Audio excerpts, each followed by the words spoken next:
Welcome back to the final round here on Yahoo Finance. Miles Southern with you in New York. Let's talk a bit about what's going on in the economy right now. For more on that, we're joined by Joseph Minarek. He is the chief public policy economist with the Conference Board. Joe, great to have you back on the show. So let's kind of think about this through the lens of what we heard earlier today. Initial jobless claims remain discouraging. The housing market continues to exceed pretty much anybody's expectations. As you kind of take stock of the economy right now, how encouraged or discouraged are you by your kind of basic lay of the land take? You're right that if you look from sector to sector, it's disorienting. It's, of course, like nothing we've ever seen before. Uh, Personally, I'm concerned. It's clear that the people who are hurting are the people who have the least to protect themselves. That is worrying. The fact that Washington is not responding is troublesome. The possibility, of course, that financial markets will start to become discouraged is always there. We're in an election season. Washington cannot walk and chew gum at the same time. Throw in the Supreme Court vacancy. There's a vacancy in policymaking, which is very worrisome at this time. And, if we had had this conversation 3 months ago, and I think we probably did, we said, there's certainly needs to be some kind of secondary stimulus package. And I mean, as you know well, lawmakers are typically only motivated to do anything in a crisis, in the most acute phases of the crisis. And I think a lot of policymakers now think that may have passed. Now, we heard the Fed this week reiterate that it is still needed for more fiscal support. But how concerned are you that we may pass through this entire period with that one CARES Act package, and everyone else will just, sort of drag their feet and we'll go on with this uneven recovery? That is a concern. I was having a bull session with some of my friends from the time I've spent in Washington a couple of days ago, and one of the concerns that was one possible trigger for action would come in the first week of next month, which of course is going to be the last employment situation report, the monthly report that we have before the election. To this point, to this time, people have been looking at the trend lines and they seem to be improving, although too slowly.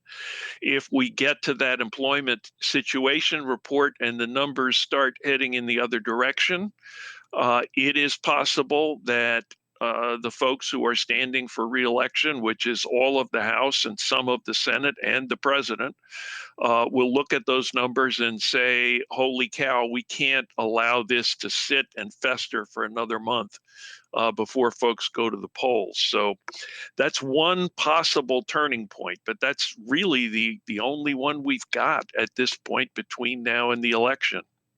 And I guess, kind of piggybacking off that, is it surprising to you the way the conversation around the economy has, at least in my opinion, quickly become second, third, maybe fourth? Now, granted, an opening on Supreme Court is a massive story, especially given how that was handled last time. But we are still in an economic emergency of sorts, at the very least. And I guess I'm a little surprised maybe that it has become a secondary concern to sort of everything else going on politically.